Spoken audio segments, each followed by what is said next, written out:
হা জবর হা scene JC হাসি নুন জবর না হাসিনা রব্বানা আতিনা ফিদ দুনিয়া হাসিনা।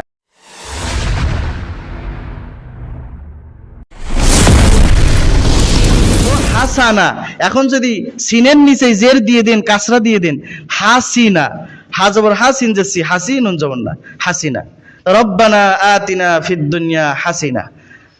কি রে আমার নেত্রীর কথা যে কোরআনে আছে, এই কারণেই তো 15 বছর ধরে ক্ষমতায় থেকে গেল, কারণ দোয়া কবুল হয়ে গেছে যে রব্বানা আতিনা ফিদ দুনিয়া হাসিনা। তো রব্বানা আতিনা ফিদ দুনিয়া হাসানা, হাসিনা বলতে সুন্দর, হাসিনা শব্দের অর্থ কি সুন্দর, আর হাসানা শব্দের অর্থ কল্যাণ, শান্তি, তৃপ্তি। তো হাসানা আর হাসিনার মধ্যে কত পার্থক্য দেখেছেন?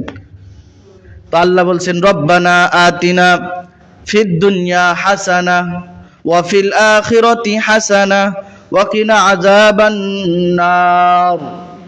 তো এখন আমরা কিন্তু এটা বুঝে দোয়া করি না, ইমাম সাহেব করতে করতে করতে করতে এখন আমাদের মুখস্থ হয়ে গেছে, আমরা এই দোয়া করি। ওই এক ইমাম সাহেব শুধু বলে রব্বি হাবলি মিনাস সালিহিন, রব্বি হাবলি মিনাস সালিহিন, এই দোয়াই করতে থাকে। এখন 12 বছর ধরে এক যুবক শুধু হুজুরের পিছনে নামাজই পড়েছে, ওই 12 বছর ধরেই শুধু শুনছে হুজুর শুধু দোয়া করে নামাজের পরে রব্বি হাবলি মিনাস সালিহিন। সূরা সাফফা 23 নম্বর পারা 8 নম্বর পৃষ্ঠা 101 নম্বর আয়াতে আল্লাহ বলছেন রব্বি হাবলি মিনাস সালিহিন, এটা কোরআনের আয়াত, তবে দোয়া করে। তো একদিন ওই যুবক জিজ্ঞাসা করলো হুজুর শুধু যে আপনি নামাজের পরেই রব্বি হাবলি মিনাস সালিহিন, রব্বি হাবলি মিনাস সালিহিন, এই দোয়ার অর্থ কি? ইমাম সাহেব বলছে এই দোয়ার অর্থ আমি জানি না।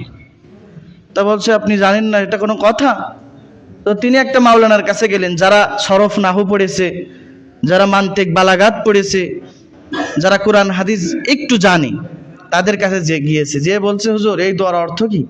তো বলছে এই দোয়ার অর্থ যে রব্বি হাবলি মিনাস সালিহিন, আয় রব তুমি আমার একটা নেক সন্তান দান করো। যুবক আবার ভেবেছে যে হয়তো হুজুরের সন্তান আদি নাই, সন্তান আদি হয়তো হুজুরের হয় না, এই কারণে হুজুর শুধু এই দোয়াই করে। হুজুরের কাছে যে বলছে হুজুর রব্বি হাবলি মিনাস সালিহিন দোয়া পড়েন, আপনার সন্তান কয়টা? তো বলছে আমার তো 11টা সন্তান। যুবক বলছে এই কারণেই তো আপনি এত সন্তান বাধা হয়েছেন শুধু এই দোয়া করে করেই, এই দোয়ার অর্থ কি আপনি জানেন? তা বলছে কি? তা বলছে নেক সন্তানের দোয়া করা, যে আল্লাহ তুমি আমার নেক সন্তান দান করো। তা বলছে আরে যুবক ভাই, যদি এই কথাটা আমি আগেই জানতাম তাহলে 7 বছর আগে আমি দোয়া বাদ দিতাম এই দোয়া। কারণ আমরা কোন দোয়া করছি, কি করছি, কোন আমল করছি, নামাজে কি পড়ছি, এইটার সাথে আমাদের কোনো সম্পর্ক নাই। এজন্য নামাজে আমাদের এক জাররা পরিমাণ মন দাঁড়ায় না।